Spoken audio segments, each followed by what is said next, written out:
Welcome back, everyone. This is the weekly performance report segment. I just got done recording an hour and a half video that there at the very end I just had to give up because voice was getting tired. So my voice is now tired. But with that said, let's get on to things. There is some exciting news. Take it how you will. I ended the week up 5.55%. Now, in large part, that's because Grown Rogue went from being down 7% last week to being up 10% this week. And since it's 20%, now over 20% of my portfolio, that made quite the meaningful difference. You know, a 17 percentage point change in a week on a position that's, well, back then, I think 17 or 18% of the portfolio makes a difference. And another interesting development occurs as well, which is, I've told you all before that I have a 20% name position max. So 20%, okay? Let's say I have a $1,000 portfolio. I put 20% in to a stock. That's $200. If that stock falls 50%, it's now a $100 stock. So it's 10%. So guess what I can do? I can double my position. Now here's the interesting thing. Let's say I had an extra $100 of cash that came in by the time it fell 50%. I can then double that position. So then when it finally goes back up to that initial cost basis, it's much more than 20% of my portfolio. And I kind of did that to some extent with Grown Rogue, but not too much of an extent.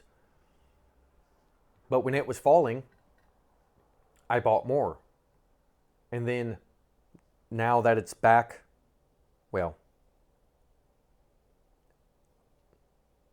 it really shouldn't be more than 20% of my portfolio, but it is as a consequence of me loading up. It was down 18%. So if something goes from $200 to $180, that means it's 18% of my portfolio, which means I can now put $20 more into that name. Because if you buy something and it just goes up, you can't add to the position. But if it falls, you can add to the position. So then when it actually gets back to that initial cost basis that you deployed capital at, it's actually going to be more than a 20% position.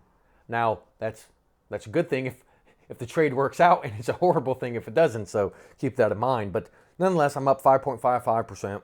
Grown Rogue moving 17 percentage points is a big deal of that. URNM's up 10% since last week's report. Tidewater's up, I don't know, we'll just call it 5-10%, something like that. Numerous names of mine have done well in the last week. Let's just put it that way, which has aided in that 5.55%. That's the best return I've gotten. I think that might be the best weekly return since Cup of Coffee Capitals was incepted in January 1st, 2023. So a year and a quarter ago. It might actually be the best week. And I mean, it could all go away next week, but I'm just saying that's exciting news. So that's a record week's performance for my portfolio. Now I did add a name, and this is the exciting, crazy stuff. I added AMRK, A-Mark Precious Metals. Now, I'm not going to go into much detail here about who they are, what they do, blah, blah, blah. It's a small position. You notice, I would say I'm probably under position sized for precious metals because Kinross Gold is 4.71% of my portfolio. We'll just call Sibanye, Stillwater, precious metals, PGMs, whatever you want to call it. So we got 4.7% plus 3. We'll just call it 1%. So that's 7.8. And then AMRK is 1.5, so that's 9.3. So we'll call it roughly 9.5% of my portfolio is precious metals related. Probably should be more than that, but it's not. So, maybe it will be, maybe it won't be. But nonetheless, with AMRK, my point of this is that I suspect it's going to have quite the bump come Monday because a certain person has seemingly revealed. Now, I want to show you the chart. A person, and by a person I mean Cuppy, seemingly has bought some.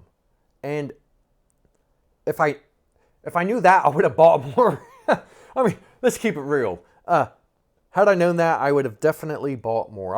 I might even sold something to buy more, since I don't have much cash. So, and that's why I own the little amount I do, because I was going to buy more, but I don't have much cash. This cash right here is unsettled cash, and I pretty much drained my account with what little cash I had on AMRK.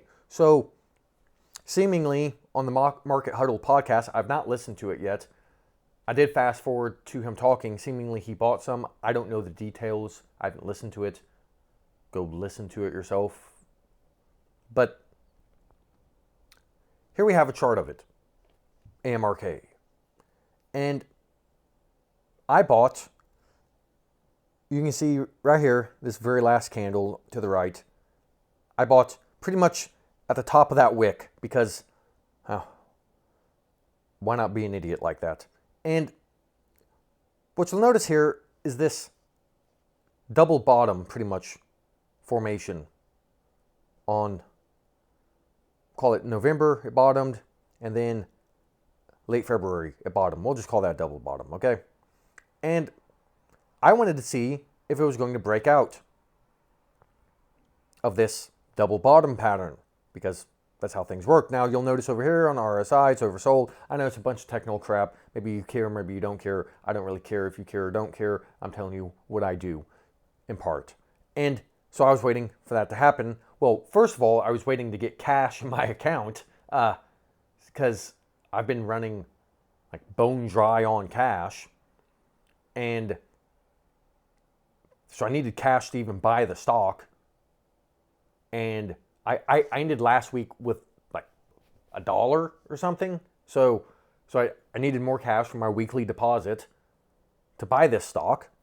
And then, well, was it going to bump its head and fall some? I was hoping for a pullback to enter a position. Like, okay, breakout area. I missed it back in November. And then missed it in March, like crap again. But okay, so maybe a pullback. Gold's rallied really hard, or the gold names have rallied really hard. Maybe there will be a pullback. Seemingly the answer is no. Monday is not going to be, I can't imagine it's going to gap open come Monday. It's going to be a journey energy, but hopefully not in the sense of falling, I don't know, 50% from the announcement, but because, Journey was an interesting one. It got what I call the Cuppy bump, which is he goes on Market Huddle or somewhere, talks about a new stock. He does it on the weekend. In the case of Journey, and no, I am not accusing him of pumping and dumping. And if you're that stupid to think that, then, well, there's no convincing you otherwise because you're stupid enough to think that. So I don't know what to tell you except wrong. So comes on Journey, talks about Journey on a Saturday, let's call it Friday evening, whenever, after the market. And come Monday morning, it shot up, 8% on 4 times the volume. And I can't remember Journey's market cap size, but AMRK is $700 million market cap. JM Bullion, if you know who that is. If you don't, I don't know why you don't, but DTC, seller of bars and coins and stuff of precious metals and platinum group metals.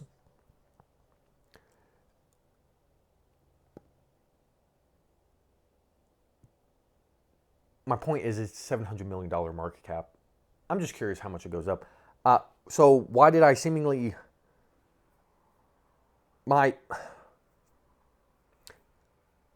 Anyway, so I bought the breakout and I'm now down from buying the breakout. And I was like, well, that makes sense. That actually has happened to me a couple of times where I buy a breakout in something and then it fades the breakout. I think on the Market Huddle, they call that, a prairie dog. And then, which is why I don't generally position size too heavily on a breakout, because either load the boat or don't. And I really struggle with buying breakouts, so I don't. But so I bought the breakout. Then I bought pretty much the tippity top of that 1 day chart. Then it pulled back. That's okay. It's a 1.5% position. Knowing what I know now, knowing that he sees something in it, and knowing that he's now publicly disclosing it, yeah, I don't think there's going to be. I mean, maybe there will be at some point in the future, in a month or two, because it's kind of like Buffett. You know, I'm not accusing Buffett of a pump and dump either, but there is the Buffett bump. And if you don't think there's a Buffett bump that isn't market manipulation, then you're too cynical or ignorant to understand basic human dynamics.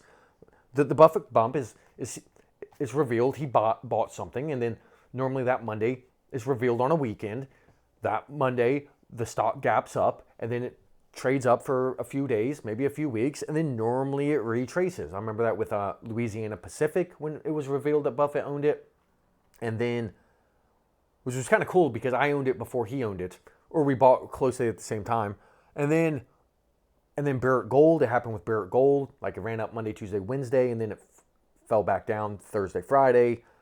I can't remember how Journey played out. I just remember it was announced it was up like 8% or something on the day, 4 times the volume.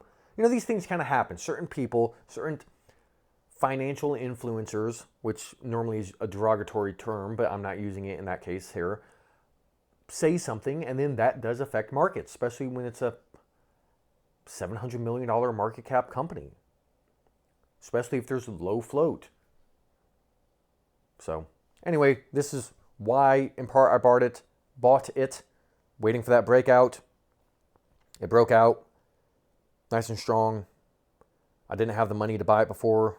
Well, I guess I did, but I was allocating capital in other places. Plus I thought I had time because the PM names have ran really hard recently, so I thought there might be a pullback to accumulate some cash to deploy the capital. But, well, with this news catalyst on the headline, probably not going to be sizing up anytime soon.